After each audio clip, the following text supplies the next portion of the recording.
Hey guys, this video is sponsored by Maverick Constructions and if you want to get your tax paid, contact Tab to Tax. और अगर जगह का मसला है तो Musa heights, you know the place. Let's go.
तो guys welcome to another podcast episode. हमारे साथ इस बार मौजूद हैं पबजी मोबाइल स्पोर्ट्स कम्युनिटी के एक और जाने माने खिलाड़ी एके जेडी। अस्सलाम वालेकुम, वेलकम टू पॉडकास्ट। कैसे हैं आप? अल्हम्दुलिल्लाह, आप कैसे हैं? अल्हम्दुलिल्लाह। जेडी जी, हम देखते आ रहे हैं आपको from the very start from Pakistan sports community में। आप बहुत पुराने खिलाड़ी रह चुके हैं, तो आप पहले बताएं कि कॉम्पिटिटिव में आने से पहले आपकी पहले की पढ़ाई, जेडी पढ़ाई में कैसे थे, पढ़ाई के साथ क्या क्या गेम खेलते थे और कैसे मतलब आप गेमर थे, कैसे पढ़ाई में अच्छे थे? कंपैरेटिव से पहले तो मैं जब स्कूल और कॉलेज में था तब मैं फ़ुटबॉल खेलता था, अपने स्कूल और कॉलेज दोनों के लिए ना। तो उसमें मतलब स्टार्ट से जिस भी स्पोर्ट्स में गया हूँ कंपैरेटिव ही गया हूँ। फ़न के लिए भी खेलता रहा हूँ लेकिन कंपैरेटिव भी रहा हूँ और पढ़ाई में भी अच्छा रहा हूँ और अभी तक भी पढ़ाई अभी भी फर्स्ट प्रायोरिटी है। वेल जैसे कि आप बता रहे हैं कि आपने फुटबॉल खेला हुआ है, तो ऑलरेडी फुटबॉल भी काफी ज्यादा स्पोर्टिंग गेम रहता है जिसमें आपको कॉम्पिटिटिव रहना पड़ता है। बट आप बताएं पढ़ाई में किस तरीके से आप खुद को मैनेज करते थे, स्पोर्ट्स खेलते थे एंड पेरेंट्स की तरफ से स्पेशली, क्योंकि हम देखते आ रहे हैं हम जब ग्रोन अप होते हैं एंड साथ साथ पेरेंट्स का भी होता है कि कम खेलो, ज्यादा पढ़ाई पे करो, तो उसमें आपके घर में क्या माहौल था? घर में माहौल शुरू से ही सपोर्टिव रहा है दोनों पेरेंट्स की तरफ से, क्योंकि ये था कि मैं जब भी स्पोर्ट्स खेलता था तो साथ साथ पढ़ाई को भी मैंने साथ साथ मैनेज किया और ग्रेड्स अच्छे ही रखे हैं स्टार्टिंग से ही। तो पेरेंट्स की तरफ से कभी कोई इशू नहीं आया और उसको मैनेज करना भी इजी था। बस आपको सिर्फ फोकस करना होता है, अपने टाइम को मैनेज करना है, बाकी जो इधर उधर की हैबिट्स वगैरह हैं वो छोड़नी पड़ती हैं, लेकिन कुछ ना कुछ तो सेक्रीफाइस करना ही पड़ता है उसके लिए। तो अपने गोल्स के लिए बस यही किया कि टाइम को मैनेज किया। घर की तरफ से भी हमेशा सपोर्ट रही है। आप ऐसे वाले बच्चे तो नहीं जिस घर में बोलते हैं कि उसको देखो उसके नंबर्स आ रहे हैं, वो खेलता भी है। मुझे आपकी बात से ऐसा लग रहा है कि आप हर चीज में ना मतलब एसर हैं, पढ़ाई में भी अच्छे हैं, खेल में भी अच्छे हैं और पेरेंट्स की तरफ से भी कोई मसले नहीं है। तो एक घर में एक ऐसा बच्चा होता है ना जिसकी एग्जाम्पल दी जाती है कि उसको उसके बच्चे को देखो वो पढ़ाई में भी अच्छा है, उसके मार्क्स भी अच्छे हैं। तो आपके साथ कभी ऐसा हुआ है घर में? नहीं, मेरे साथ कभी ऐसा नहीं हुआ। पेरेंट्स ने कभी कंपेयर नहीं किया और इसी वजह से बस पैशन में जो भी था पैशन था तो उसको मैं कंटिन्यू रखा है, क्योंकि मुझे कभी कंपेयर नहीं किया गया, ना मुझसे किसी को कंपेयर किया, तो इसलिए मुझे इस मामले में कोई इशू नहीं आया। चलिए गेम में आने से पहले 2018-19 से पहले पढ़ाई जब आपकी ऑन हाई चल रही थी, जब गेम आया उसके बाद क्या चेंजेस हुई रूटीन में? किस तरीके से आप पबजी मोबाइल में आए? पबजी मोबाइल कहाँ से आपने सुना, कहाँ से देखा, किस तरीके से आप इस गेम में आए खेलने के लिए, किसको देख के आए, वो जरा सा हमारे साथ शेयर करें। इस गेम से पहले भी मैं गेमिंग में हमेशा ही एक्टिव रहा हूँ। फुटबॉल जब मेरे कॉलेज में ख़त्म हुई, मैं यूनी में आया, तो उसके बाद फुटबॉल नहीं थी तो मैं वीडियो गेम्स की तरफ शिफ्ट हो गया, क्योंकि मुझे पढ़ाई के साथ साथ कुछ ना कुछ कोई एक्टिविटी चाहिए ही चाहिए ना। तो इस वजह से मैं पबजी से पहले मैं एक गेम खेलता था, उसका नाम था मॉडर्न कॉम्बैट 5। Oh yes. वो भी मोबाइल पे थी, तो उसमें भी कंपेटिटिव होता था, तो मैं वो खेलता आ रहा था, लेकिन वो गेम डेड हो गई। तो उसके बाद जिनके साथ मैं खेलता था वो पबजी में शिफ्ट हुए, तो उन्होंने मुझे इस गेम के बारे में बताया। शुरू में मुझे तो ये गेम इतनी पसंद नहीं आई, क्योंकि इससे पहले जितनी भी वीडियो गेम्स खेली हैं, शूटिंग गेम्स वगैरह, तो वो शॉर्ट फॉर्मेट होती थी, मतलब एक मैच 5 मिनट में ख़त्म हो जाएगा। तो पबजी तो काफ़ी लंबी, एक गेम काफ़ी लंबी जाती थी। शुरू में इतनी पसंद नहीं आई थी, बट कोई और एक्टिविटी थी नहीं, तो यूनी के साथ साथ बस तो कभी कभी दोस्तों के साथ खेल लेता था। तो उसके बाद इंटरेस्ट डेवलप होता गया उसमें, क्योंकि हमेशा से कंपेटिटिव नेचर रही है, तो उसमें भी अच्छा करने की वो थी। तो उसके बाद मुझे इसमें जब नॉलेज मिलता गया कि इसमें भी competitive हो सकता है और मतलब ये गेम काफ़ी आगे जाएगी, तो मैंने इसको भी टाइम देना शुरू किया। तो वो बताएं, कभी ऐसा हुआ होगा कि स्कूल में या कॉलेज में या चले यूनिवर्सिटी में भी कि आपके दोस्त मिल चुके हैं, उनको पबजी का पता, उनको आपका पता है कि आप बहुत अच्छा खेलते हैं, आप ऐसा प्रो प्लेयर्स भी हैं, तो आप लोग मिलके बैठे हैं, छोड़ो क्लास छोड़ो यार, ये क्लास बहुत बोरिंग है, आओ हम लोग थोड़ा ना टाइम पास बंक करके, स्पेशली बंक करके गेम खेलते हैं। कुछ ऐसा वाकया बता अपने हाई स्कूल के बारे में। बंक करके मैंने फुटबॉल तो बहुत खेली है, लेकिन पबजी के लिए मैंने कभी बंक नहीं की क्लासेस। मुझे जानते तो काफ़ी, अब यूनिवर्सिटी में काफ़ी मतलब रिकग्निशन मिली हुई है इस साल में, इससे पहले इतनी नहीं थी, इस साल में काफ़ी मिली हुई है, लेकिन कभी भी मैंने गेम को फर्स्ट प्रायोरिटी नहीं बनाया। अभी भी, हाँ, अभी भी मेरी स्टडीज़ जो है मेरी फर्स्ट प्रायोरिटी हैं, तो बस क्लासेस में अगर टाइम दूंगा तो फिर ही मुझे क्लासेस के बाद जो है गेम को टाइम देने का टाइम मिलेगा, क्योंकि अगर मैं क्लासेस में टाइम नहीं दूंगा तो फिर मुझे घर आके पढ़ना ही पड़ेगा।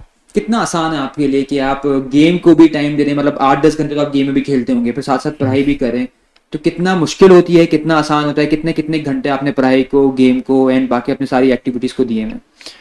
एक्टिविटीज़ को जो टाइम है वो तो डिफ़र करता रहता है, क्योंकि अगर एग्ज़ाम्स आ रहे होंगे तो पढ़ाई को ज़्यादा टाइम देना पड़ेगा, और कब कुछ ऐसे मंथ्स भी आते हैं जिसमें पढ़ाई इतनी पीक पर नहीं होती, आपको ईज़ होती है, आपका नया सेमेस्टर स्टार्ट हो रहा है वो, तो उसमें फिर गेम को ज़्यादा टाइम दे देता हूँ। तो बस मैंने जिस तरह करना पड़ता है कि रोज़ रोज़ का स्केड्यूल देखना पड़ता है कि आज मुझे पढ़ाई में कितना करना है और आज गेम में कितना करना है, तो उस लिहाज से जिस चीज़ को प्रायोरिटी देनी हो वो उसी दिन पे डिपेंड करता है। ये मैं बड़ा जानना चाहता हूँ, जैसे कि तुम अभी तक सब बता रहे हो ना कि तुमने लाइफ को कितना बैलेंस रखा है, ये मुझसे भी नहीं होता। मतलब एक टाइम पे मेरे से भी हुआ था कि पढ़ाई मेरी पीक पे चल रही थी तो मैंने सब चीज छोड़ दी थी। वो बहुत मतलब इंटेंस चल रहा होता है मोमेंट ना, बहुत हेक्टिक रूटीन बन जाता है आपका, तो मैं गेम छोड़ देता हूँ। फिर ये तो है ही कि जब आप पढ़ाई कंप्लीट हो जाती है, आपकी समर वेकेशन या विंटर वेकेशन आ रही थी, फिर आप दोबारा से एक्टिव हो जाते हो। लेकिन तुम जिस तरीके से बता रहे हो तुमने बैलेंस किया है, वो बहुत बड़ी बात है। तो जो तुमने स्टार्टिंग में पीएमसीओ वगैरह भी खेले में, आरएनजी के साथ भी खेले हैं, उसके बाद तुम एक बड़ी टीम में भी गई हो एसटीडीएक्स के नाम से, तुम्हारी पूरी जर्नी है, उसको डिफाइन करो कि कैसे तुम्हारा पीएमसीओ स्टार्ट हुआ, किसके साथ टीम बनाई, आरएनजी नाम कैसे आया, तुम्हारा नाम जेडी कैसे फॉर्म अप हुआ, वो मैं जानना चाहूंगा यार। नाम जेडी तो पहले मेरे नाम से, ये जुनेद मेरा नाम है, क्योंकि तो फर्स्ट और लास्ट लेटर है मेरे नेम का, और ये मैं गेमिंग नेम मतलब मैं 6-7 साल से यूज़ करता आ रहा हूँ, इस पबजी से पहले भी, तो नाम ये इसी वजह से था। और स्टार्टिंग जो जर्नी थी कंपेटिटिव के लिहाज से, वो मैंने यूके स्क्रिम से स्टार्ट की थी, क्योंकि उस वक्त पाकिस्तान में कोई भी ऑफिशियल इवेंट्स नहीं होते थे। 1-2 टीम्स थी, एक खान की टीम थी, उसका नाम एक ओनिक्स नाम था उस टीम का, तो वो खेलते थे, और एक गेमिंग हब की टीम थी, तो ये 2 खेलते थे, लेकिन वो वाइल्ड कार्ड में खेलते थे। तो बाकी पाकिस्तान से इतना कंपेटिटिव उस टाइम सीन नहीं था, तो मैं यूके स्क्रिम्स वगैरह खेलता था। उसके बाद आया था पहला पीएमसीओ पाकिस्तान में 2020 में आई थिंक, तो वो मैंने पहला खेला था आरओजी के नाम से, रोग नेशन मेरी टीम थी। तो वो टीम मैंने खुद ही बनाई थी, और उसमें प्लेयर्स वगैरह रिक्रूट किए थे जो मेरे साथ क्लासिक्स वगैरह खेलते थे, और स्क्रिम्स वगैरह में मैंने कुछ प्लेयर्स को भी देख के मैंने पिक किया, और बस उनके साथ टीम बना के वो क्वालिफायर्स वगैरह खेले, और पीएमसीयू में क्वालिफायर, और वहाँ से जो एक कंपेटिटिव फीवर है ना वो स्टार्ट हुआ मेरा। तो उसके बाद से गेम बीच में बैन हो गई थी, पबजी जब बैन हुई थी तो तब फिर छोड़नी पड़ गई, छोड़ दी थी मैंने, तो सोचा नहीं आएगी वापस, लेकिन गेम वापस आई तो टीम क्योंकि हम तोड़ चुके थे, क्योंकि हमने तो सोचा था गेम नहीं आएगी वापस, तो जो मेरे प्लेयर्स भी थे वो भी सारे इधर उधर अपनी लाइफ में लग गए, कुछ ने गेम ही छोड़ दी बिल्कुल। तो मेरा तो फिर भी था, मैं फिर भी खेल रहा था। तो वहाँ से मैं इनसे मिला था, सीरियस से। सीरियस को मैंने आरओजी में लिया था पीएमसीओ के लिए, पहले जब पहला पीएमसीओ था, तो उसके बाद सीरियस गया था एसटीडीएक्स में, तो वो वहाँ से खेल रहा था। तो मैं फिर जब गेम अनबैन हुई, मैं वापस खेलना स्टार्ट किया, तो सीरियस ने मुझे बताया अपनी टीम के बारे में कि भाई हमने स्टार्ट किया हुआ है, वो उस वक्त T3 से स्टार्ट लिया हुआ था उन्होंने। तो मेरे पास तो उस वक्त वैसे आरओजी की तरफ से वो T1 के स्लॉट्स वगैरह थे, लेकिन मेरे पास टीम नहीं थी। तो फिर मैंने यही सोचा कि सीरियस को, क्योंकि मैं जानता था और अच्छा दोस्त भी था, तो मैं उसके कहने पर वो T3 मैंने ज्वाइन किया एसटीडीएक्स के साथ, और बस उनके साथ टीम बिल्ड करते गए, और टीम में मतलब कोऑर्डिनेशन काफ़ी अच्छा चलता गया, और जो मतलब जैसे होता है ना प्लेयर्स के साथ जैसे आपकी नेचर मैच करती है, सिंक हो गया, आप कोऑर्डिनेट हो गए, बिल्कुल कोऑर्डिनेट हो गए। तो वो मुझे ऐसे लगा कि इस टीम के साथ मतलब कुछ ना कुछ बन सकता है। तो फिर मैंने गेम को ज़्यादा टाइम देना स्टार्ट कर दिया। कुछ कभी कभी होता था कि यूनी के कुछ मतलब अगर क्विज़ वगैरह होता था ये वो, तो वो मैं छोड़ देता था गेम के लिए, तो कभी कभी ऐसे ही होता था। बट यहीं से वो स्टार्ट हुआ और इस तरह करते करते हम मतलब पहला अंडरडॉग इवेंट जीते थे TCW की तरफ से हुआ था। TCW का, हाँ हमें याद है वो STDX हाँ, उस टाइम बहुत STDX। आसान सा आई थी उस टाइम पे। हाँ, वो STDX के साथ हम वो TCW का अंडरडॉग टूर्नामेंट जीते थे। उसके बाद एक और टूर्नामेंट हुआ, वो भी हम ही जीते थे, वो आइजन का टूर्नामेंट था। तो वहाँ से हमारी टीम का नाम भी बनना शुरू हुआ और वहाँ से अर्निंग भी स्टार्ट हुई। अर्निंग वहाँ से मतलब मेजर स्टार्ट हुई, यूँ सोच लें कि थोड़ी थोड़ी टूर्नामेंट से आती गई तो पता चला कि भाई कुछ ना कुछ इसमें भी हो सकता है और ये सिर्फ मतलब टाइम ज़ाया नहीं हो रहा। तो बस वहाँ से कंपेटिटिव फिर ज़्यादा खेलना स्टार्ट कर दिया। फिर बीच में एक फेज़ आया कि टीम के साथ कुछ मसला हुआ तो मैंने टीम कुछ अरसे के लिए छोड़ दी, मैंने RNG ज्वाइन कर ली थी। तो RNG के बाद मैं PMCC आया था टूर्नामेंट, प्रॉबेबली PMCC टूर्नामेंट मैंने RNG के साथ खेला था, तो वो इतना अच्छा नहीं गया था उनके साथ। तो उसके बाद RNG भी ख़त्म हो गई। तो फिर मैंने एक दो और टीम्स में ट्राई वगैरह किया, लेकिन उस तरह ना कोऑर्डिनेशन बनी और ना उस तरह गेम का मज़ा आ रहा था। RNG के बाद भी आपने एक दो टीम में हाँ, मैंने ट्राई किया। मतलब वेल नोन टीम थी या वो एक वो वेल टीम नोन टीम ही थी, P3 के नाम से थी, ROG ही थी। जो मेरे Players slots- ROG के ही थे, हाँ, जो okay। मेरे स्लॉट्स पहले PMCO से थे वो मैंने अपने बेस्ट फ्रेंड को दिए थे, जनाजा जी। तो वो उसको चला रहा था ना, तो उन्होंने मुझे कहा कि आप दोबारा इधर आ जाओ। ये तो मैंने ट्राई किया, लेकिन वहाँ पे इतना सेटल नहीं हुआ बाकी प्लेयर्स के साथ। तो उसके बाद मुझे दोबारा जो वो हैं स्पार्क हैं STDX वाले, उस टाइम पे भी वो STDX पे ही थे। हाँ, वो STDX पे ही थे। तो उन्होंने मुझे अप्रोच किया और मोस्ट प्रोबेबली जब मैंने ज्वाइन किया तो वो QR में कन्वर्ट हो चुके थे, वो QR ऑर्गेनाइजेशन के अंडर आ चुके थे। तो उन्होंने मुझे अप्रोच किया और कहा कि भाई आप वापस आ जाओ और मतलब दोबारा टीम इस तरह कंटिन्यू करते हैं। तो फिर मैं वापस गया और फिर 2 साल वही मैंने QR जो है उनके साथ थे, काफ़ी टूर्नामेंट्स भी जीते। और उसके बाद PMPL आया उस फर्स्ट PMPL से भी एक अच्छी खासी अर्निंग आई। तो घर वाले भी थोड़ा वो हो गए कि चलें अभी स्पोर्ट्स कंटिन्यू कर रहे हैं तो फिर अब करते रहें। तो क्योंकि घर वाले पहले स्टार्टिंग में तो थोड़ा बहुत था कि पता नहीं बच्चे का टाइम ना ज़ाया हो रहा है ये वो, क्योंकि ई स्पोर्ट्स के बारे में तो इतनी नॉलेज यहाँ पे अभी भी नहीं है इतनी। तो पेरेंट्स को लेकिन समझाया ये वो, तो बस फिर इस तरह होता गया कि भाई उन्होंने मुझे खेलने की इजाज़त दे दी। फिर बीच में जो मेरे ख्याल से सेकंड PMPL था, उसमें ये हुआ कि उसमें मेरी यूनी के जो सेमेस्टर था ना, उसमें मुझे बहुत ज़्यादा स्ट्रेस था स्टडीज़ की वजह से ना। तो मुझे फिर गेम को बहुत कम टाइम देना पड़ गया। लाइक कभी कभी तो मैं बिल्कुल दिन में खेल ही नहीं सकता था। मैं यूनी से कभी रात को 8 बजे 9 बजे वापस आता था, तो गेम को बिल्कुल देने का दिल ही नहीं करता था टाइम। तो उस वजह से मैं STDX को प्लेयर फिर लेना पड़ गया एक नहीं। तो उन्होंने प्लेयर लिया, मैं सब्स्टिट्यूट हो गया और मैं उस वक्त ठीक ही था कि भाई ठीक है सब्स्टिट्यूट नहीं रहना पड़ेगा क्योंकि टाइम मैं बिल्कुल नहीं दे पा रहा ना। तो उसके बाद बस ऐसे ही होता गया कि वो सेकंड PMPL जो था उसमें मेरे एग्ज़ाम्स आ गए। फर्स्ट PMPL में भी मेरे एग्ज़ाम्स आ गए, फर्स्ट वीक में ही फाइनल एग्ज़ाम्स आ गए। और जब अगला PMPL हुआ तो मेरे सेकंड सेमेस्टर के एग्ज़ाम्स आ यार गए। इससे पहले भी ना हमारे हाँ। गेस्ट आए थे टीन वुल्फ, उनकी भी यही शिकायत थी कि मतलब जो भी ऑफिशियल इवेंट होता है ना वो किसी ना किसी के स्टैंडर्ड्स के पेपर के बीच में आ रहा होता है। उनकी तरफ से भी शिकायत थी, आप भी यही कह रहे हो। तो मतलब इसको मैं क्या समझूं कि मतलब ये आप लोगों की बैड लक है या ऑफिशियल इवेंट रखा ही जाता है कि जब कोई ना कोई पेपर हो या कोई ऐसा इंटेंस लाइव मोमेंट चल रहा हो किसी का? नहीं, आई थिंक ऑफिशियल्स को ये चाहिए कि वो एटलीस्ट ये देखा करेंगे। ज़्यादातर प्लेयर्स जो हैं वो कॉलेजेस के प्लेयर हैं, तो कॉलेजेस के प्लेयर्स के स्केड्यूल देखना चाहिए क्योंकि वो कंफर्म होता है कि मार्च या अप्रैल में होंगे और PMPL भी मार्च या अप्रैल में ही आता है एग्ज़ाम्स के साथ ही। तो ऑफिशियल्स को चाहिए थोड़ा सा मतलब टाइम यूँ प्लेयर्स से पूछ लिया करें, क्योंकि अब तो वोटिंग का सिस्टम भी है, वोटिंग करवाया करें प्लेयर्स से कि कब होना चाहिए कब नहीं होना चाहिए। तो और दूसरा कह सकते हैं कि हमारी बैड लक भी है। यूनी के लिए तो बैड लक ही है क्योंकि हर 2-3 महीने बाद एग्ज़ाम्स ही आ जाते हैं। तो उस लिहाज से मेरे साथ अब 3 PMPL में ही हो चुका है। पिछला जो PMPL थर्ड हुआ है उसमें भी मेरे एग्ज़ाम्स ही थे। तो ये पहला PMPL होगा जिसमें मेरे एग्ज़ाम्स नहीं है और इसमें मैं 2 मंथ फ्री होऊंगा। तो ये पहला PMPL होगा जिसमें मैं प्रॉपर गेम को टाइम दे सकूँगा। तुमने यार वो बताया कि तुम लोग ना अंडरडॉग लीग जीते थे TCW की। उस टाइम ना बहुत STDX का नाम सुनने में आता है क्योंकि मैं भी खेलता था ना उस टाइम कॉम्पिटिटिव। R3DXT में मेरी टीम थी, हम लोग क्वालिफाई नहीं कर सके थे ना। और डिस्कॉर्ड पे जब रिजल्ट आता था हम देखते थे ये कौन सी टीम है STDX में, बहुत किल्स है उनके ना। मतलब हम वो हो गए थे ना, हमें उस टाइम आया यार ये तो हैकर ही, उस टाइम बड़ा हैकर का पीक था। हैकर्स का पीक तो हमने ना एक ऐसी फतवा जारी कर दिया, फतवा नहीं मतलब हमने आपस में टीम होती है, हमने भी बोल दिया ये तो इतने किल्स होंगे इनके हैकर ही ना। मतलब बहुत कंसिस्टेंट खेल रहे थे तुम लोग उस टाइम पे भी ना। तो उस टाइम अल्फा हुआ करता था, STDX अल्फा भी था। नहीं, उस टाइम अल्फा नहीं था। STDX में मतलब 3-4 ऐसे थे, हमें मतलब नाम इतने नहीं पता थे, लेकिन फिर मैंने देखा ना कि और भी मतलब स्पार्क है और JD है ना, तो मैंने उनको DM भी जाके किया ना, मैंने कहा यार अच्छी टीम है, मैं इस टीम में से ले जाता हूँ ना, कुछ होगा तो पता चलेगा। मैंने स्पार्क को मैसेज किया, मैंने तुम्हें भी अपना मोंटे मैंने भेजा था ना, तो स्पार्क ने भी देख लिया था, वहां से स्पार्क से बात हुई, तुमने देख लिया था, तुमने कुछ भी कहा नहीं ना उसमें, तो बहुत बिजी है ना जैसे भी बता रहे हो।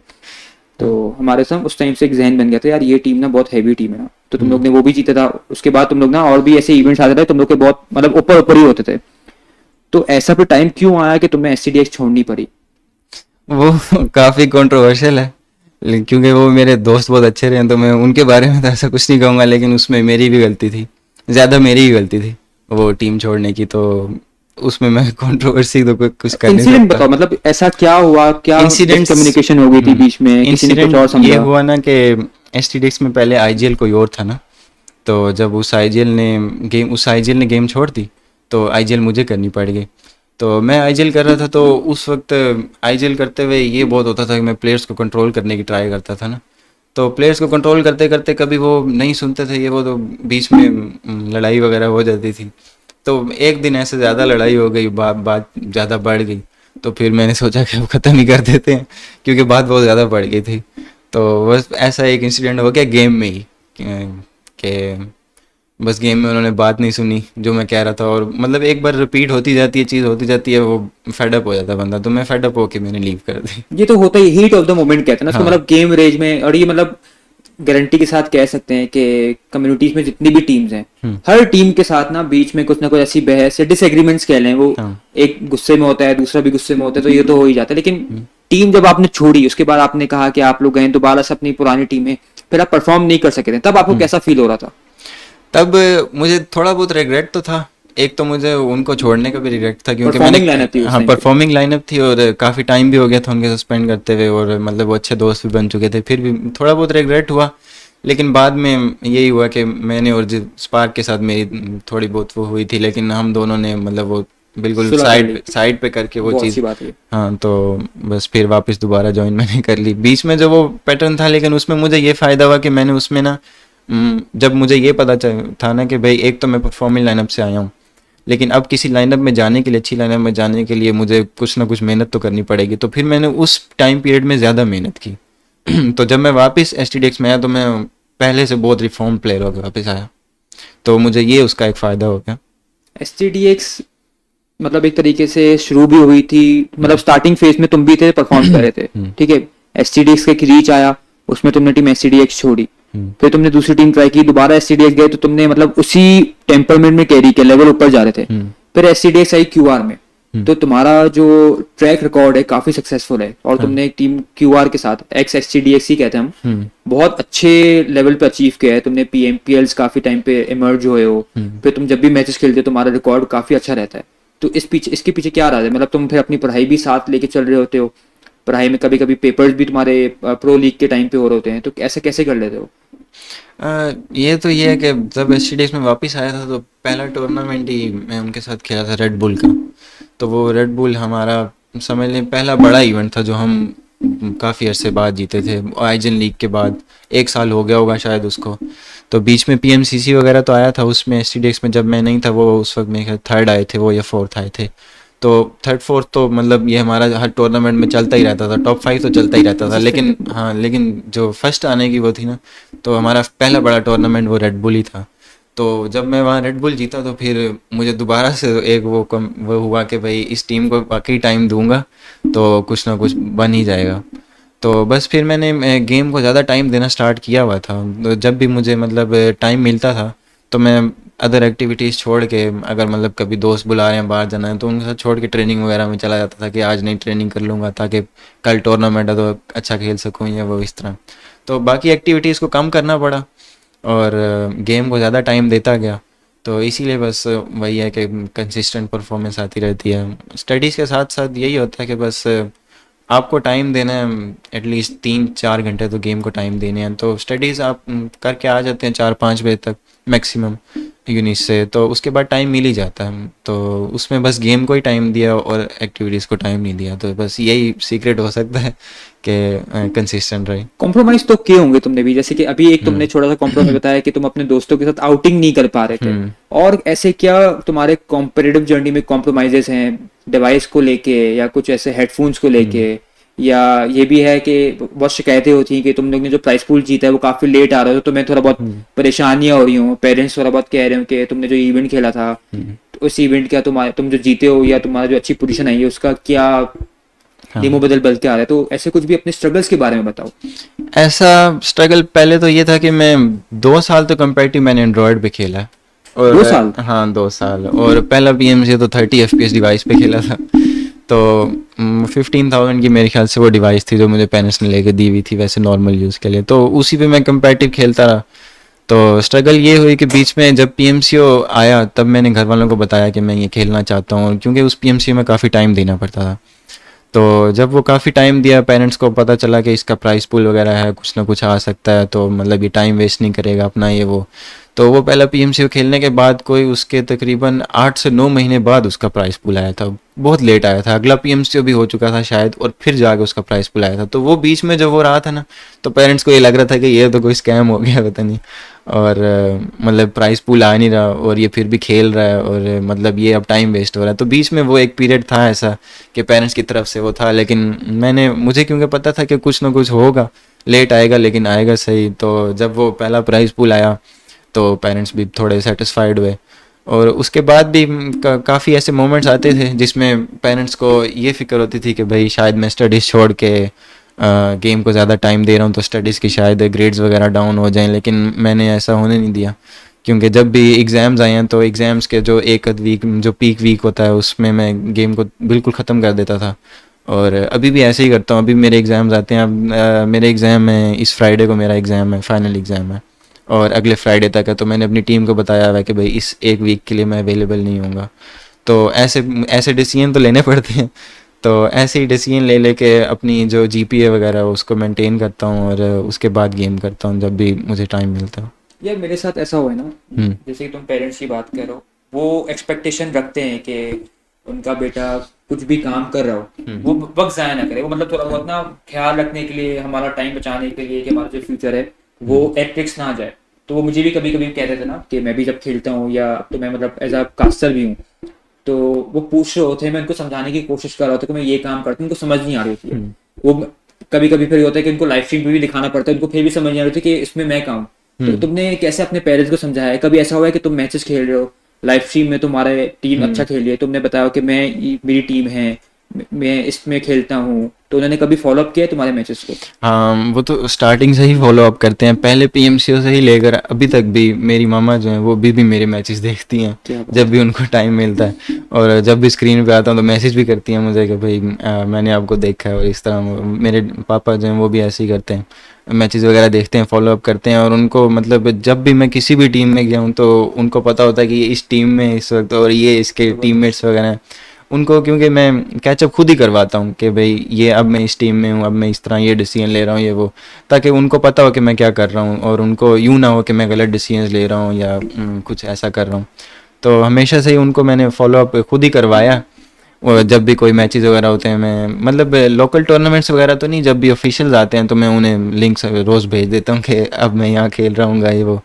तो अब उनकी तरफ से काफ़ी सपोर्ट है, और अब तो उन्हें मुझसे पहले ही पता चल जाता है कि टूर्नामेंट आ रहा है तो अब इसमें खेल रहे होगे। तो अब आपने इसका बताया कि मुझे एक पॉडकास्ट में बुलाया एज अ गेस्ट? हाँ उन्हें पता है, जी जी उन्हें पता है। वो भी देखेंगे, फिर हम इनसे पूछते हैं कि क्या रिव्यूज रहेंगे। हाँ वो देखेंगे। आंटी से पूछेंगे हम भी। तो खैर आपने बहुत अच्छी अपनी जर्नी बताई है जो कि SCDX तक थी, फिर QR में कन्वर्ट हुई, फिर QR से हम देखते हैं कि आपका फेवरेट पोस्टर आता है, ठीक है, आप जाते हैं close to PMPL।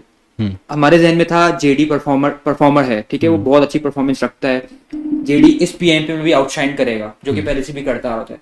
PMPL announce होता है, फिर एक पोस्ट आती है जो कि नहीं होनी चाहिए थी, जैसे कि मुझे लगता है ना कि एकदम पीक टाइम पे कोई भी प्लेयर टीम चेंज करता है तो वो ना बहुत रिस्क होता है प्लेयर के लिए भी और नई टीम के लिए भी। आप दूसरी टीम ज्वाइन करते हैं, उसके पीछे की क्या बैक स्टोरी थी? क्यों आपने इतना हेस्टी डिसीजन लिया? मतलब क्या था, जल्दबाजी कर लिया आपने या आपको लगा था कि आपके लिए बेहतरी हो रही है, उसके पीछे की कुछ बैक स्टोरी बताएं। नहीं नहीं, इसमें जल्दबाजी कोई नहीं थी। इसमें ये था कि मुझे क्यूआर से ये ऑफ़र थी कि मैं सब्स्टिट्यूट अभी भी इस पीएमपीएल में रह सकता था। तो लेकिन मुझे गेम टाइम उसमें कम ही मिलता ऑफ कोर्स, क्योंकि जो मेन 4 लाइनअप थी वो काफ़ी स्ट्रॉन्ग हो चुकी थी। तो उसमें ये हुआ कि 141 ने जब पीएमपीएल में अपना लाइनअप वो लाना चाह रहे थे, तो उनकी तरफ से मुझे ऑफ़र आई थी कि आप मेन 4 में खेलें, आपको मतलब सारे मैचेस खेलने का टाइम वगैरह मिलेगा। और मैं भी चाह रहा था कि मुझे गेम टाइम मिले ताकि मैं इम्प्रूव करूं और मतलब अपना भी जो नाम वगैरह वो बना सकूं। तो मेरे पास यही दो ऑप्शंस थे, या मैं क्यूआर में सब्स्टिट्यूट रह सकता था या मैं 141 में मेन 4 में आ सकता था। तो मैंने उस टाइम मेन 4 में 141 चूज़ कर लिया। और वो आई थिंक पीएमएल से एक दिन पहले ही था कि वो फिर मैंने वो डिसीजन लिया और मैंने क्यूआर को भी बता दिया। तो वो म्यूचुअल डिसीजन ही था ऑलमोस्ट, कि वो भी यही चाह रहे थे कि गेम टाइम मुझे मिले।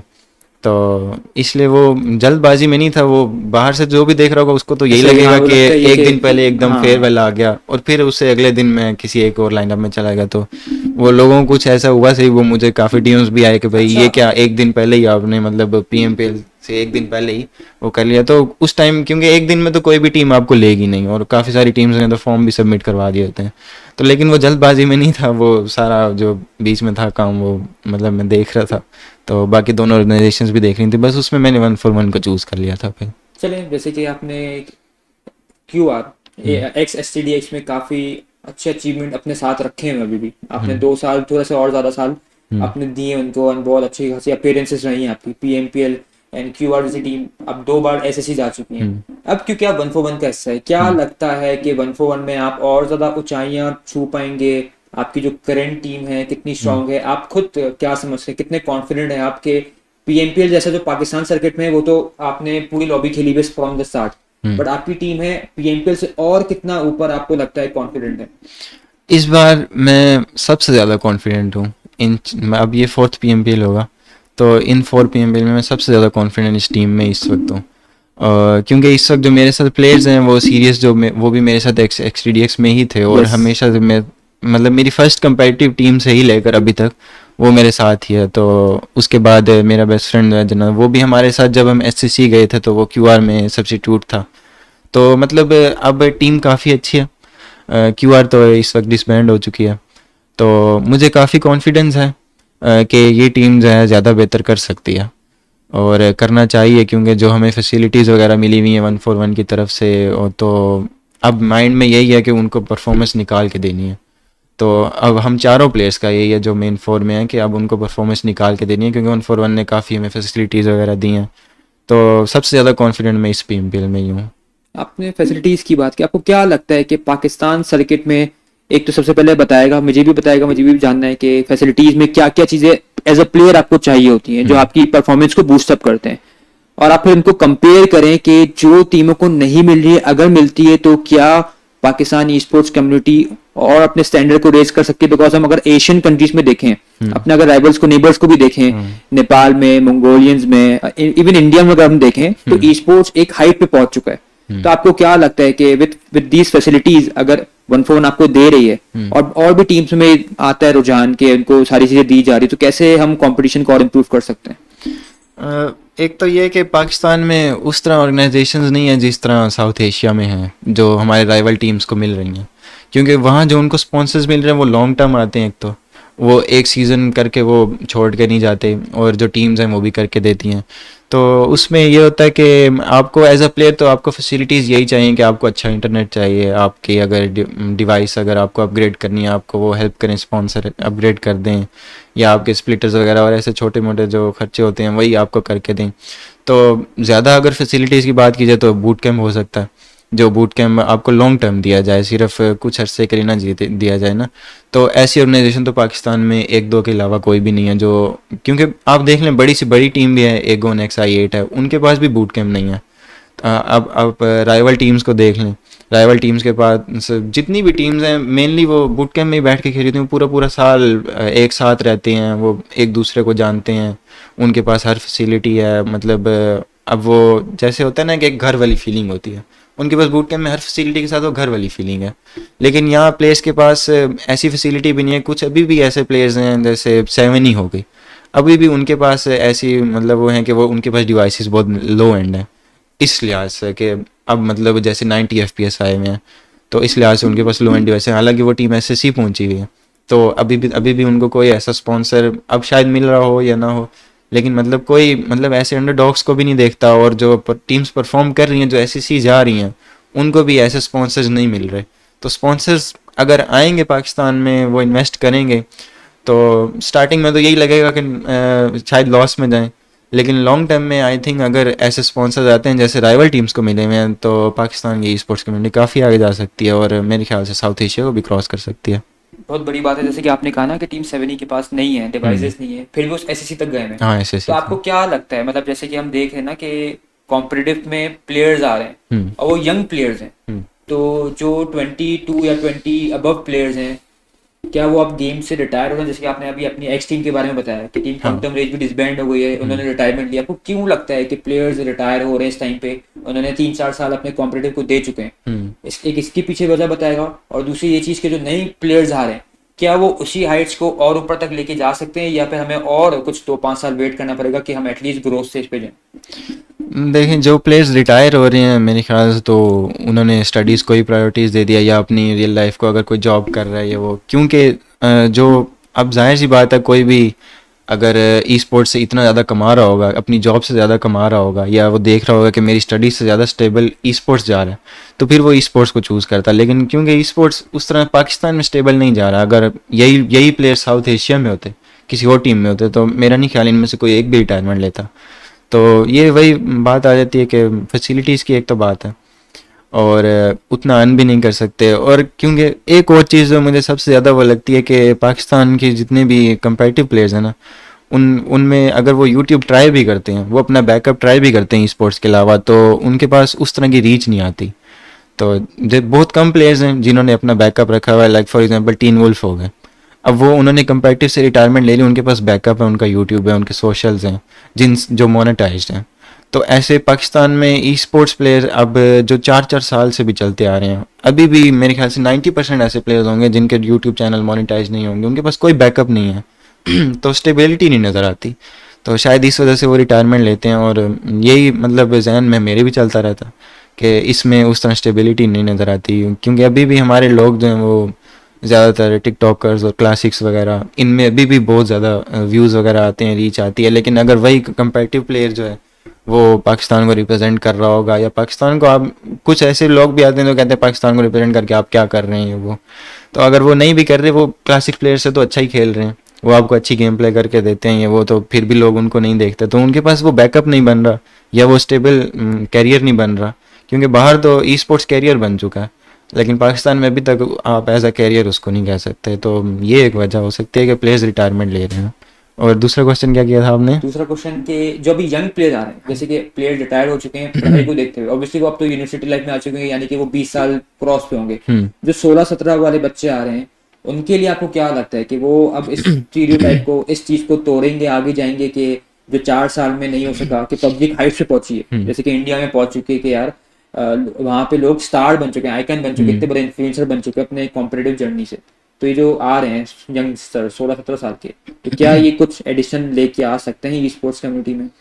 ये अब ये हो सकता है कि आप यूं सोचें ना कि अगर रिटायर्ड प्लेयर जा रहे हैं, पुराने प्लेयर्स जा रहे हैं, लेकिन आप यूं ना सोचेंगे ये कम्युनिटी जो है वो नीचे जाएगी। नीचे नहीं जाएगी, क्योंकि जब तक ऑफिशियल टूर्नामेंट्स हो रहे हैं तो प्लेयर्स आते रहेंगे, मर्ज होते रहेंगे। हर PMPL में नई अंडरडॉग टीम आती है, काफ़ी हाइट पर जाती हैं और यही लोग मतलब फिर इलीट्स बनते हैं।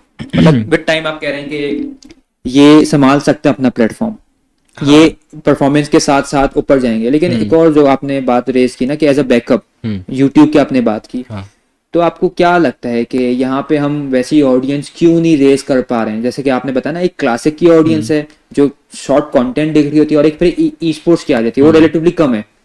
तो आप लोग ऑलरेडी पाकिस्तान को रिप्रेजेंट कर रहे हैं एक लोकल कम्युनिटी में भी, फिर आप लोग इंटरनेशनल स्टेज से ऑलरेडी जा चुके हो। तो क्यों लग रहा है कि हम ऑलरेडी इंटरनेशनल स्टेज पे जा चुके हैं? पाकिस्तान जैसे जो पॉपुलेटेड कंट्री है, वो ई स्पोर्ट्स में अपने ई स्पोर्ट्स के जो व्यूअर्स हैं, उनकी जो ऑडियंस है, वो क्यों नहीं जनरेट कर पा रही है? उसकी एक सिंपल रीज़न जो मुझे नज़र आती है ना, वो ये आती है कि आप देखें जो बाहर के जितने भी प्लेयर्स हैं वो जब भी अपना यूट्यूब कंटेंट डालते हैं उनमें कंपेटिटिव कम होता है। अगर वो लाइव स्ट्रीम कर रहे होते हैं वो क्लासिक्स खेल रहे होते हैं, क्योंकि उन्हें पता है जो ऑडियंस जब भी आएगी, ऑडियंस को चाहिए एंटरटेनमेंट। तो ऑडियंस जब एक कंपेटिटिव मैच देखेगी ना तो वो उनको बोरिंग लगेगा, उनको लगेगा यहाँ इन्होंने होल्ड किया हुआ है और काफ़ी टाइम ले रहे हैं और एक फाइट में इतनी देर लग रही है उन्हें, इस तरह लग रही है। तो मेरा यही ख्याल है कि जितने भी नए प्लेयर्स आ रहे हैं और वो चाह रहे हैं कि उनका बैकअप चाहिए उन्हें, मतलब यूट्यूब पे, टिकटॉक वगैरह पे, तो उनको ये चाहिए वो लाइव स्ट्रीम्स अगर करते हैं तो वो क्लासिक्स की करें, क्योंकि आपको पता है कि क्लासिक्स पे ही रीच आएगी। तो आप क्लासिक्स को ही वो लेके चलें, आपकी अपनी प्रैक्टिस भी हो जाएगी और आपका यूट्यूब भी उस तरह चलेगा। मतलब आपको ये तो इस बात की तो गारंटी होगी अगर आप कंपेटिटिव लेके चलेंगे या क्लासिक को, तो आपके क्लासिक पे ज़्यादा व्यूज़ आएंगे। और कंपेटिटिव में आई थिंक एक ही टीम है, गोनेक्स i8 है, जिनके व्यूज़ अच्छे आ जाते हैं क्योंकि उनकी एक फ़ैन बेस बनी हुई है, या एक टीम स्टार होगी, उनकी भी बहुत शुरू से फ़ैन बेस बनी हुई है। तो उनके अलावा तो कंपेटिटिव में मतलब किसी के इतने व्यूज़ वगैरह नहीं आते। तो हमारी भी कंपेटिटिव प्लेयर्स की भी ये गलती है कि हमने स्टार्टिंग में ये एक नॉर्म बना दिया था कि भाई या आप कंपेटिटिव प्लेयर हो सकते हैं या आप एक क्लासिक प्लेयर हो सकते हैं। तो ये हमें उस वक्त नहीं करना चाहिए था, लेकिन अब जितने भी नए लोग आ रहे हैं उनको यही करना चाहिए कि वो दोनों को साथ लेके चलें, लोगों को एंटरटेनमेंट भी दें और अपना कंपेटिटिव भी साथ करें। जब आप लोगों को एंटरटेनमेंट दे रहे होंगे, क्लासिक्स वगैरह खेल रहे होंगे, जब उनको एंटरटेनमेंट मिल रही होगी, बोरिंग स्ट्रीम्स नहीं जाएंगी, तो आपकी व्यूअरशिप बढ़ती ही जाएगी और आपकी अपनी प्रैक्टिस भी होती जाएगी। तो ये नए प्लेयर्स को मेरी तरफ से तो यही है कि आप मतलब दोनों को साथ लेके चलें, यूँ मत सोचेंगे आप या क्लासिक प्लेयर हो सकते हैं या आप कंपेटिटिव प्लेयर हो सकते हैं। क्योंकि अभी भी जैसे स्टालवर्ट ई स्पोर्ट्स है, उनकी जब भी लाइव स्ट्रीम्स वगैरह होती हैं या वो मतलब वो मैंने उनका देखा है कंटेंट, तो वो क्लासिक्स भी डालते हैं, उनके क्लासिक्स में बहुत ज़्यादा व्यूज़ आ रहे होते हैं, 100Ks में जा रहे होते हैं। तो अगर एक वर्ल्ड लेवल टीम ऐसे कर रही है तो आप भी ऐसे करने से क्यों डरते हैं? आप नहीं ऐसा करें ना, मतलब बिल्कुल कंपेटिटिव की तरफ ना हो जाएं। आप जब यूट्यूब वगैरह पर जाते हैं अपने बैकअप्स के लिए तो क्लासिक वगैरह को भी प्रेफरेंस दिया मतलब ये एक है ना कि आप अपनी रूट स्प्रेड करें, आप हाँ, हर रूट चीज स्प्रेड ट्राई करें। आउट करो, क्योंकि जैसे कि मैं देखता हूँ यूट्यूब में आपको ना फौरन से सक्सेस नहीं मिल जाती, आपको अपनी ऑडियंस बनानी पड़ती है। हाँ, बनानी। तो हम ऐसा क्यों नहीं कर सकते हैं? जैसे कि मैं अगर खुद भी देखूं कि हमने यूट्यूब की 1-2 साल की जर्नी में अपनी एक ऑडियंस बना ली है, उस क्लासिक ऑडियंस को हम कन्वर्ट करें ई स्पोर्ट्स लवर में, कि मतलब वो बैठ के देखें। हम अगर हम इतने ही इन्फ्लुएंसर हो रहे हैं, यूट्यूब पे लाइव स्ट्रीम कर रहे हैं, हमारी एक ऑडियंस बन चुकी है, तो हमारी एक कम्युनिकेशन होती है, कन्विंसिंग पावर आ जाती है आपके ऊपर ना, जो लाइव स्ट्रीम पे बैठे हुए फेस कैम के साथ भी, या अगर फेस कैम के साथ भी नहीं है तो मतलब इंसान एंड जो भी आपको देखना चाहते हैं वो अपनी जिंदगी का 2-3 घंटा निकाल के आपको दे रहे हैं, तो वो ई स्पोर्ट्स भी आ सकते हैं। तो मुझे ये लगता है कि एटलीस्ट आप ना ज्यादा से ज्यादा टाइम दो। ऑब्वियसली जो चीजें बननी होती है विद टाइम फौरन नहीं बन जाती, आपको टाइम लगता है। तो आपको ऐसा लगता है कि ये जो नए प्लेयर्स आ रहे हैं, जैसे कि पहले तो मैं ये देखता था कि जो 20+ हो चुके हैं वो आप अपनी लाइफ में इतना बिजी हो चुके हैं कि वो अपनी अब तो लाइव स्ट्रीम खोल के भी नहीं देखते होंगे, जो ऑफिशियल की हो रही होगी, एंड वो चीज हम स्टैट्स में भी देख रहे हैं। तो मैं यही चाह रहा हूँ। और क्या लगता है मतलब आपको कि जैसे कि मैं अगर खुद भी बताऊँ आपको, आप खुद भी अभी यूनिवर्सिटी गोइंग स्टूडेंट हैं, आपकी यूनिवर्सिटी में कितने ज्यादा ऐसे इवेंट्स होते होंगे, को करिकुलर एक्टिविटी कहते हैं उसको ना। Yes. तो ऐसे इवेंट्स क्या आपको लगता है होने चाहिए? इफ यस, तो इसको किस तरीके से हम सक्सेसफुल कर सकते हैं? इसमें ये कर सकते हैं कि एक तो जो हमारे क्लासिक प्लेयर्स के जो यूट्यूबर्स बड़े बड़े बन चुके हैं, जो 2-3 साल से बने हुए हैं, उनकी भी ये रिस्पॉन्सिबिलिटी बनती है कि वो लोगों को, जो अपनी जो ऑडियंस है उसको आहिस्ता आहिस्ता कंपेटिटिव की तरफ लाएं। मतलब आप एकदम भी सडन चेंज ना लाएं अपने कंटेंट वगैरह में, लेकिन आप एटलीस्ट उन्हें बताएं ज़रूर कि ये कंपेटिटिव होता है और इस तरह आपके जो प्लेयर्स हैं वो पाकिस्तान को रिप्रेजेंट करते हैं, इंटरनेशनल लेवल पे करते हैं। तो एक तो उनकी भी ये रिस्पॉन्सिबिलिटी बनती है, क्योंकि वो इस गेम से ही कमा रहे हैं, तो इस गेम के लिए उन्हें भी करना चाहिए। उनको अपने कंट्री के लिए जो भी हैं अपनी ऑडियंस को अवेयरनेस देनी चाहिए। तुम्हें क्या लगता है ये लोग क्यों नहीं ऐसा करते? मतलब ये लोग सब चाहते हैं कि हम कमाएं, बाकी लोग नहीं, इनसे दूर नहीं, रहें। मेरा तो नहीं ख्याल कि ऐसा है कि वो सिर्फ ये सोच रहे हैं हम कमाएं। लेकिन मैंने अब देखा जो भी ऐसे लोग कंपेटिटिव में इंटर होते हैं ना, वो फिर उसको काफ़ी हार्ड, उनके लिए काफ़ी हार्ड है ये। अब मैं नाम तो नहीं लूँगा, मतलब काफ़ी ऐसे लोग हैं वो जो जैसे टिकटॉकर्स होते हैं, जब वो कंपेटिटिव की तरफ आते हैं तो ये होता है कि वो कंट्रोवर्सी स्टार्ट हो जाती हैं। तो फिर वो भी अपनी तरफ से माइंड में ऐसे ही उनके भी हेट पैदा होता है, कुछ ना कुछ तो होता ही होगा कि जिस वजह से फिर वो उनको इन्फ्लुएंस अपना नहीं करते। तो मेरे ख्याल से कंट्रोवर्सीज को जो है इस तरह की वो पीछे छोड़ देना चाहिए। अभी भी 2-3 ऐसी टीम्स हैं जिनकी हमेशा कंट्रोवर्सी चलती रहती हैं। जब भी आप लाइव स्ट्रीम्स खोल लें, किसी भी लोकल टूर्नामेंट की खोल लें, ऑफिशियल्स खोल लें, वो ऐसी कंट्रोवर्सी चल रही होती हैं क्लासिक्स और कंपेटिटिव के जो बीच के लोग होते हैं ना, तो वो कंट्रोवर्सी चल रहे होते हैं। वो जब तक कंट्रोवर्सी चलती रहेंगी आपकी ऑडियंस डिवाइडेड रहेगी। तो आपने ऑडियंस को डिवाइड जब खुद किया हुआ है तो अब दोनों साइड की तरफ या से मुझे गलती बताऊं है। क्या लगता है जेडी, मुझे हाँ। लगता है कि कंट्रोवर्सी से ना कम्युनिटी एक्टिव रहती है। मतलब ये होता है कि वो अगले दिन उठेंगे ना, वो देखेंगे यार इसने इसको क्या रिप्लाई दिया, इसने क्या रिप्लाई दिया। मुझे पता है कि आपको भी पता होगा पीछे भाई भाई हैं सारे, हाँ। मतलब सबकी अलग से बात होती होगी, लेकिन वो बस पब्लिक फोरम में ना एक रिप्लाई देना बनता है। तो मुझे लगता है कि ये चीज बहुत जरूरी है कम्युनिटी को एक्टिव रखने के लिए। हाँ, जब तक आप पर्सनल नहीं हो रहे हो, जब तक आप इतना ज्यादा बिलो दी बेल्ट नहीं जा रहे हो कि दूसरे बंदे का एक होता है ना कि दिल में वो खराबी हो रही है, मतलब दिल में ना एक वो हेट्रेड पैदा हो रहा है, फिर नफरत पैदा हो रही है, तब तक ठीक है। हाँ। क्योंकि इसमें ये होता है कि जो तीसरी देख रहे हैं, मतलब मैं कुछ भी नहीं हूँ, दो प्लेयर की लड़ाई हो रही है, मैं देखूंगा भाई इसने इसको ये बोला, अपना एक मैं पर्सपेक्टिव भी बना लूंगा कि यार ये बंदा गंदा है, इसने इसको ये चीज बोली है। तो उससे ये होगा कि मुझे अगले दिन भी जस्तुजी होगी कि भाई उसने उसको क्या रिप्लाई दिया। तो मुझे लगता है ये सारी चीजें होनी चाहिए। अब अगर यूं चीजें होती रहेंगी तो बस फिर वही लोग बेनिफिट होते रहेंगे जो ये कंट्रोवर्सीज कर रहे हैं, उसके अलावा कोई और नहीं हो सकेगा। तो आपको भी उस तरह की ऑडियंस रीच के लिए दोबारा आपको कंट्रोवर्सीज में आना पड़ेगा, तो उसके अलावा और आपके पास कोई चांस नहीं आपको है। क्या लगता है, मतलब कंट्रोवर्सीज करने वाले अभी कम हैं और अपने काम से काम रखने वाले ज्यादा हैं? और मतलब अपने हाँ। अपने काम से काम अगर रखते भी हैं तो मतलब हम ऑलरेडी देख रहे हैं ना कि हम चीजों को उस तरीके से कन्वर्ट नहीं कर पा रहे हैं अच्छी तरीके से, क्योंकि हमको खुद का एक पीएमपीएल मिला हुआ है जो कि बहुत बड़ी बात बहुत है। बड़ी बात है। एंड उसी चीज में भी हम लोग देख रहे हैं कि फैक्ट वाइज, मतलब फिगर्स वाइज, नंबर वाइज ना हम व्यूवरशिप इतनी क्रॉस नहीं कर पा रहे हैं। पहले सीजन में ज्यादा थी, दूसरी सीजन में थोड़ी कम हुई, हालांकि बढ़नी चाहिए। हाँ। तो इसमें मुझे लग रहा है कि जो नए व्यूवर्स आ रहे हैं उनको कॉम्पिटिटर को बिल्कुल भी नहीं पता ये चीज। आप भी बताएं कि हाँ। अगर कोई प्लेयर परफॉर्म नहीं कर रहा होता है उसको फौरन हेट मिल रहा होता है।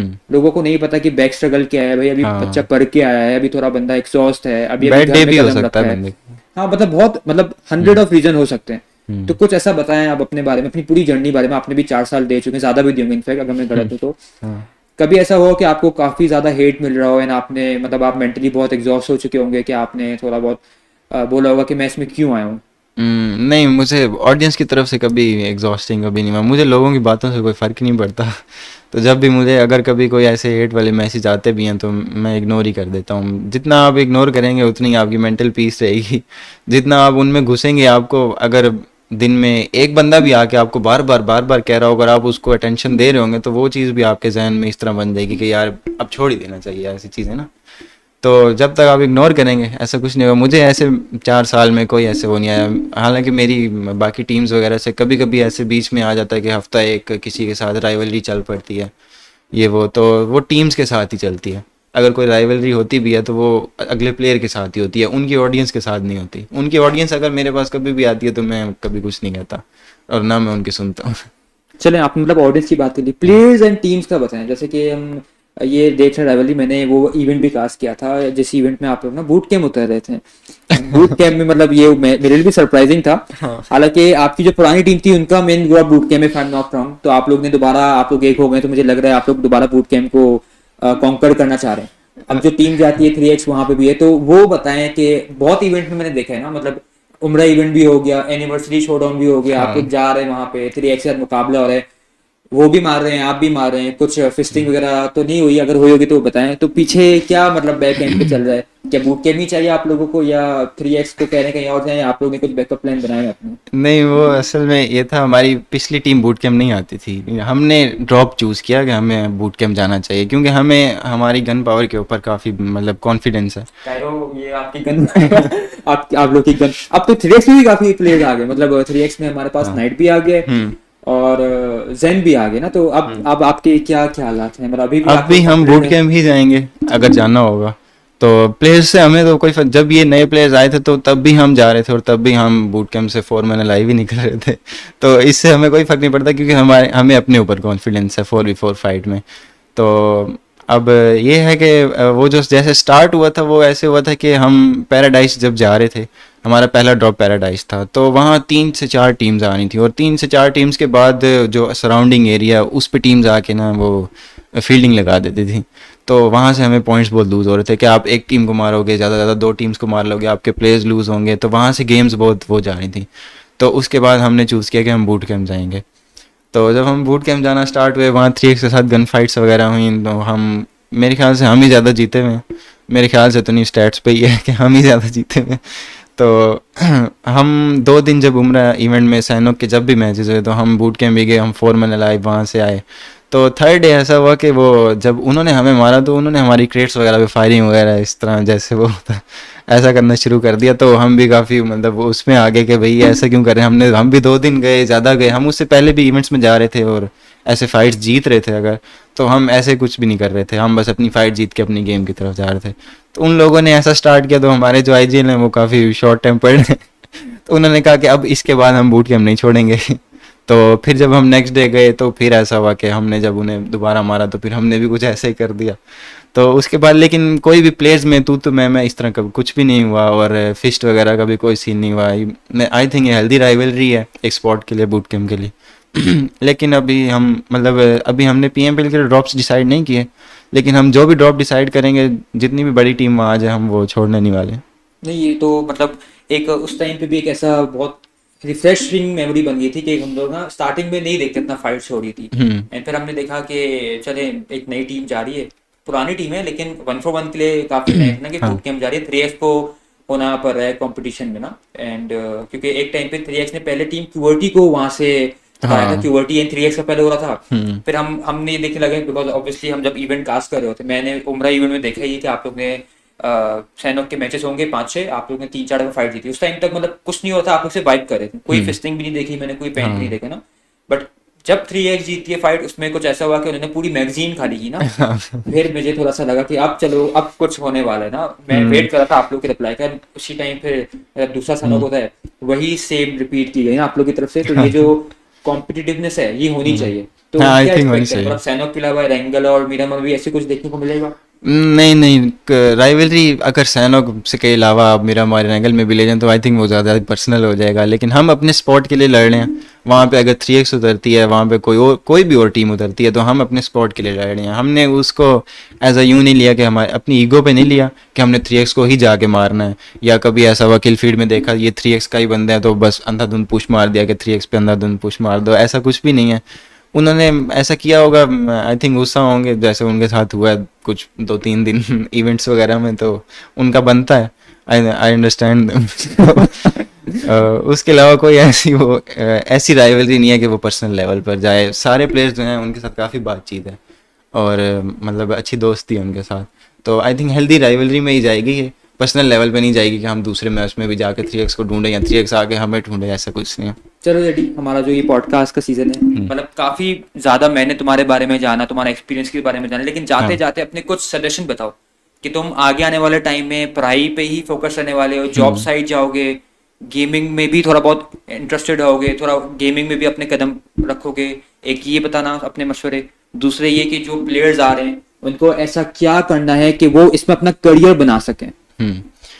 फर्स्ट ऑफ ऑल तो मेरा जो है कि मेरा एटलीस्ट 1 साल तो है अभी इस गेम में, तो उसके बाद मुझे एक बहुत बड़ा लाइफ डिसीजन लेना पड़ेगा जब मेरी यूनिवर्सिटी ख़त्म हो जाएगी और मुझे जॉब साइट पे जाना पड़ेगा, तो वो बहुत बड़ा डिसीजन होगा, वो मैं उसी टाइम पे सोचूंगा। ओके।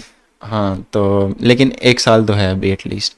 और उसके अलावा जो नए प्लेयर्स आ रहे हैं उनको यही है कि बस अपनी मेहनत करते रहें। ऐसा नए प्लेयर्स काफ़ी सोचते हैं कि अंडरडॉग्स को चांस नहीं मिलते, हालांकि अंडरडॉग्स को बहुत चांस मिलते हैं। मतलब मैं अपनी ही टीम की बात कर लूँ STDX की, अगर हम 3 बहुत पुराने प्लेयर्स होते तो हम 1 या 2 नए अंडरडॉग्स लाते ही लाते थे। जैसे I8 के अब IQ हैं, काफ़ी बड़े प्लेयर, हम उनको अंडरडॉग से उठा के अपनी टीम में लाए थे, उन्होंने PMPL में परफॉर्म किया तो फिर I8 ने उन्हें अप्रोच किया। तो मतलब हर सीज़न में हम अपनी टीम में भी 1-2 अंडरडॉग्स लाते ही लाते थे। तो अंडरडॉग्स को ये नहीं सोचना पहले कि भाई आपको अपॉर्चुनिटीज़ नहीं मिलती, आपको अपॉर्चुनिटीज़ मिलेंगी अगर आप परफॉर्म करेंगे। तो उस परफॉर्मेंस के लिए आपको अपनी मेहनत करनी है, वो हर बंदे की अपनी है, वो किस तरह मेहनत करता है, उसका रोल क्या है। तो बस अपनी मेहनत करते रहें। और आई थिंक इससे ज़्यादा मतलब मुझे भी ये रिग्रेट है कि मैंने अपना बैकअप नहीं बनाया, तो मेरे नए प्लेयर्स को यही है कि अपना साथ साथ बैकअप लाजमी बनाएं। वेल, थैंक यू नाजरीन, हमारे साथ मौजूद हैं इस पॉडकास्ट एपिसोड में जेडी ए जुनैद, जो कि अब 1-for-1 के साथ खेल रहे हैं। We wish him best of luck for his future journey. JD, thank you thank you निकाल के आने के लिए फॉर दिस पॉडकास्ट शूट।